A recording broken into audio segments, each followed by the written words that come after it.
یا اللہ تیرا اور تیرے نبی کا آسرا کہنا کیسا ہے؟ دیکھیں اس طرح کے جو جملے ہیں نا، اس کا صحیح مفہوم بھی نکل سکتا ہے اور غلط مفہوم بھی نکل سکتا ہے۔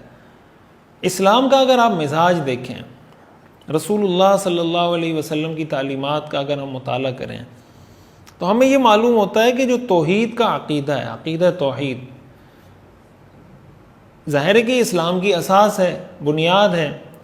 کوئی بھی ایسی چیز جس سے عقیدہ توحید پہ ذرا سی بھی کوئی ضرب پڑتی ہو نا، اسلام اس سے منع کرتا ہے۔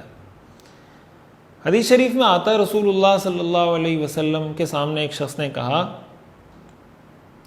کہ انشاء اللہ وشئت، کہ یہ کام ایسا ہے اگر اللہ چاہے اور آپ چاہیں۔ تو رسول اللہ صلی اللہ علیہ وسلم نے جواب ان سے فرمایا کہ کیا تم مجھے اللہ کے ساتھ شریک کر رہے ہو؟ تو پھر آپ نے یہ فرمایا کہ اگر کسی نے یہ کہنا بھی ہو تو یوں کہے انشاء اللہ ثم شاء محمد، ثم کا لفظ استعمال کریں، پھر واو اور جس کو ہم کہتے ہیں، اس میں یہ ایک احتمال سا نظر آتا ہے، ایک شبہ سا نظر آتا ہے کہ آپ نے اللہ کے رسول اور اللہ کو کہیں برابر تو نہیں کر دیا۔ تو رسول اللہ صلی اللہ علیہ وسلم نے اسے منع فرمایا۔ اب اسی طرح اللہ و رسولہ اعلم، یہ کئی احادیث میں مختلف صحابہ کرام سے ثابت ہے۔ اب اللہ و رسولہ اعلم کہ اللہ اور اس کے رسول بہتر جانتے ہیں۔ اب یہ جو جملہ ہے اس میں ایک احتمال تو یہ ہے کہ اللہ کے رسول شریعت کے احکام کو سب سے بہتر جاننے والے ہیں، ظاہر ہے اس میں تو کوئی شک کی بات نہیں ہے۔ کچھ چیزیں ایسی ہیں جس کو کہا جاتا ہے امور کونیہ، کائنات کے امور، امور تکوینی، جس کو علم غیب کہا جاتا ہے، کہ مثال کے طور پر آئندہ 10 دنوں بعد کیا ہوگا، اور کل کا دن میرا کیسا گزرے گا، وغیرہ وغیرہ، جو بھی علم غیب کی بات ہے۔ تو ظاہر ہے کہ رسول اللہ صلی اللہ علیہ وسلم کو اس غیب کا، ان چیزوں کا تو علم اللہ تعالیٰ نے عطا نہیں فرمایا۔ تو اب اگر علم کونی، علم تکوینی مراد لیں تو یہ الفاظ استعمال کرنا ٹھیک نہیں ہے، اور اگر علم شریعت مراد لیں تو استعمال کرنا ٹھیک ہے۔ صحابہ اکرام رضوان اللہ علیہم اجمعین نے یہ کلمات استعمال کیے ہیں، حدیث سے ثابت ہے۔ اب یہ جو آپ نے سوال کیا ہے نا کہ یا اللہ تیرا اور تیرے نبی کا آسرا ہے، اب اللہ کا آسرا بھی ہمیں ہے اس لحاظ سے کہ اللہ ہماری مغفرت کرے گا تو ہم جنت میں جا سکتے ہیں، اللہ رحم کرے گا، اللہ اپنا فضل فرمائے گا تو ہم جنت میں جا سکتے ہیں، نہیں تو کوئی انسان نہیں جا سکتا۔ رسول اللہ صلی اللہ علیہ وسلم نے ارشاد فرمایا تم میں سے کوئی شخص اپنے عمل کی وجہ سے جنت میں نہیں جائے گا۔ صحابہ نے پوچھا یا رسول اللہ آپ بھی؟ آپ نے فرمایا میں بھی، الا کہ اگر مجھے اللہ اپنے فضل اور اپنی رحمت سے ڈھانپ لے تو اللہ مجھے جنت میں بھیج دے گا۔ اب ہمیں اللہ کا آسرا ہے کہ اللہ ہی بخشنے والا ہے۔ رسول اللہ صلی اللہ علیہ وسلم کا آسرا بھی ہمیں اس سینس میں ہے، اس معنی میں ہے کہ رسول اللہ صلی اللہ علیہ وسلم شافع محشر ہیں، ہمارے آقا ہیں، ہمارے پیغمبر ہیں، ہمارے مولا ہیں۔ انہوں نے ہی ہماری سفارش کرنی ہے، انہوں نے ہی ہماری شفاعت کرنی ہے، ہم ان کی شفاعت کے طلبگار ہیں۔ تو اس معنی میں ہمیں ان کا بھی آسرا ہے کہ وہ ہماری شفاعت کریں گے اپنے امت کے گناہ گار لوگوں کی، تو اللہ تعالیٰ اس امت کے گناہ گار لوگوں کو جنت میں بھیج دے گا۔ اس معنی میں یہ الفاظ استعمال کرنا ٹھیک ہے۔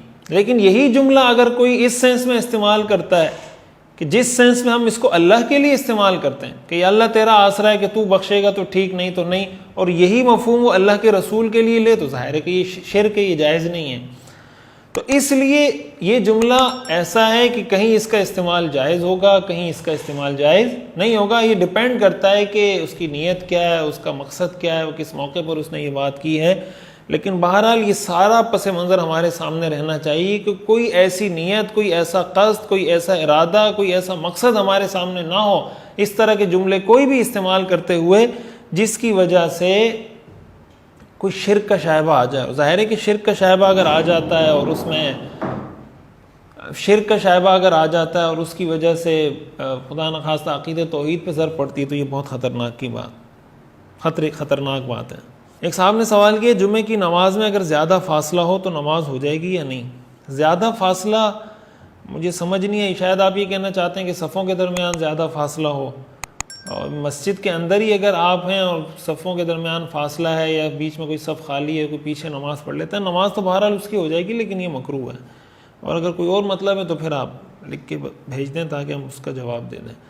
ایک صاحب نے سوال کیا، مفتی صاحب میرا سوال یہ ہے کہ میں ہومیوپیتھک میڈیسن کا کام کرتا ہوں، تو بعض میڈیسن پر اللہ پاک کے صفاتی نام درج ہوتے ہیں جیسے لطیف اور ودود وغیرہ، تو وہ میڈیسن اگر زمین پر پڑا ہو یا الماری میں اوپر نیچے ہو تو اس میں بے ادبی تو نہیں ہے؟ کچھ لوگوں نے مجھے بتایا کہ آپ نے جو میڈیسن اس طرح رکھی ہیں یہ اللہ پاک کے نام کی ہیں، بے ادبی ہے، رہنمائی فرمائیں، جزاک اللہ، صفی اللہ قریشی ضلع کرک۔ یہ شاید آپ کا مطلب یہ ہے کہ اللہ کے صفاتی نام درج ہیں، یعنی آپ نے لوگوں کے نام لکھے ہوئے ہیں، اپنے کلائنٹ اور اپنے کسٹمر کے نام لکھے ہوئے ہیں، یعنی کسی کا نام لطیف ہے، کسی کا نام ودود۔ شاید آپ کا مطلب یہ ہے کہ آپ نے جیسے پڑیا بنائی ہوتی ہے یا پرچی بنا کے رکھی ہوئی ہوتی ہے، تو اس کا بہتر طریقہ یہ کہ آپ اس کے لیے کوئی کوڈ ورڈ یوز کریں، کوئی ایبریویشن، کوئی مخفف استعمال کریں تو اچھا ہے۔ لیکن بہرحال اگر یہ بھی آپ نے رکھا ہے، ظاہر ہے آپ کی ضرورت ہے، اس میں کوئی بے ادبی کی بات نہیں ہے۔ اور اگر مخفف یا کوئی اس طرح کے حروف کے ذریعے آپ اس کو واضح کر کے الگ کر سکیں تو اچھی بات ہے، نہ کر سکیں تو اس میں کوئی حرج کی بات نہیں، کر سکتے ہیں۔ اور اگر آپ کچھ اور مطلب ہے آپ کا کہ میڈیسن پر اللہ پاک کے نام لکھے ہوتے ہیں، اس کا کوئی اور مطلب ہے جو میں سمجھاؤں اس کے علاوہ، تو پھر آپ بتا دیں، انشاءاللہ پھر ہم بتا دیں گے آپ کو۔